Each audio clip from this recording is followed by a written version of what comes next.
Jean Bobéro, La laïcité falsifiée. Introduction. La gauche laïque se trouve mise à rude épreuve.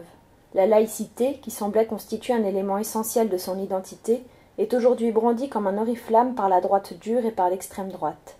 Cela provoque malaise et confusion quand ne s'opèrent pas des rapprochements qui semblent contre nature. De nombreux laïcs, qu'ils soient de gauche ou simplement républicains, expriment une grande perplexité, demandent des clarifications. Qu'arrive-t-il à la laïcité ? Quelles dérives ont rendu possible la situation présente ? Comment reprendre l'offensive ?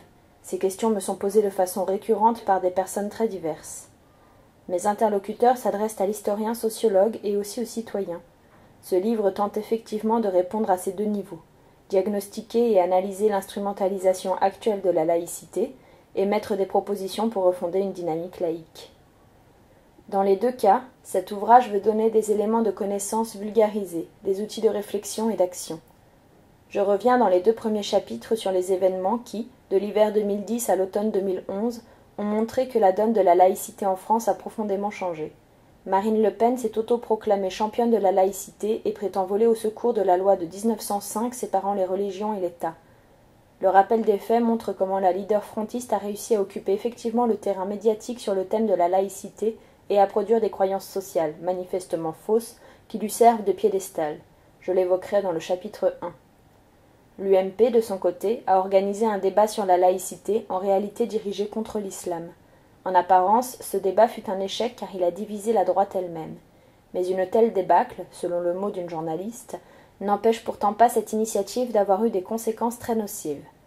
De plus, elle constitue l'aboutissement d'un processus marqué notamment par un rapport, fondamental bien que relativement méconnu, dans lequel François Baroin prône une nouvelle laïcité jusqu'à un certain point incompatible avec les droits de l'homme. Il en sera question dans le chapitre 2. L'expression de nouvelle laïcité est très significative. Les divergences entre la laïcité ainsi falsifiée et la laïcité historique, celle de 1905 dont on se réclame à tort, sont importantes. J'examinerai dans le chapitre 3 les deux laïcités comme réalité politique essentielle d'une société démocratique. Comment chaque laïcité façonne-t-elle les rapports entre l'État, la société civile et le citoyen ? Entretiennent-elles ou non des liens avec le bonapartisme et le jacobinisme, courants que Jules Ferry considérait comme les deux dangers principaux pour la République française ? La laïcité de 1905 est issue d'une longue histoire où les conflits politico-religieux ont été récurrents et ont engendré, sous la Révolution française et au XIXe siècle, le conflit des deux France. Mais elle n'a guère été appliquée dans les colonies, notamment en Algérie. Aujourd'hui, la mise en avant d'un devoir de mémoire s'accompagne, paradoxalement mais de façon révélatrice, d'historiques fallacieux, multipliant omissions et contre-vérités. Deux exemples sont donnés à partir de discours de Nicolas Sarkozy et d'une reconstitution historique, aberrante mais d'autant plus éclairante de la confusion actuelle, produite par le Haut Conseil à l'intégration. La laïcité jusqu'alors instrument politique ne deviendrait-elle pas chez certains la marque et l'alibi d'un repli identitaire ? Au nom de la laïcité, la droite dure et l'extrême droite ne reprendraient-elles pas les stéréotypes contre les dangers qui, jusqu'alors, étaient le fait d'adversaires de la laïcité ? C'est ce que je chercherai à éclaircir dans le chapitre 4. Mais, peut-on répliquer, au moins la laïcité aujourd'hui se trouve engagée dans un combat essentiel, celui de l'égalité des sexes. Or, qu'en est-il réellement ? Je traiterai de front cette question dans le chapitre 5, en parlant aussi bien des musulmans que de celles et ceux qui prétendent s'élever contre le sexisme quand il est question de l'islam, mais cautionnent par ailleurs un mépris des femmes au cœur de la société politique. La référence à la laïcité a constitué un point central d'un programme républicain. Elle était profondément liée à un projet de société. Son instrumentalisation aujourd'hui permet de cautionner un ordre symbolique établi, typiquement de droite même si certains, qui s'affirment de gauche, y adhèrent sans distance. L'intellectuel italien Raffaele Simone appelle ce nouveau système social le monstre doux, et on peut également le qualifier de douceur totalitaire. Comme je le montrerai dans le chapitre 6, le combat pour la laïcité va de pair avec une critique de la société dominante, une contestation de l'ultracapitalisme. Il s'agit donc moins de défendre la laïcité que de la promouvoir. La laïcité est un mouvement qui articule débat et combat, elle implique de démasquer des dominations puissantes et permanentes. Une politique refondatrice de la laïcité proposera des lois pour de nouvelles libertés laïques et prendra diverses mesures pour assurer l'égalité des diverses familles de pensée de la société civile. On trouvera dans le chapitre 7 un ensemble de propositions concrètes pour mettre fin au dévoiement actuel de la laïcité. Il ne s'agit donc pas de proposer la laïcité historique comme un modèle immuable et indépassable.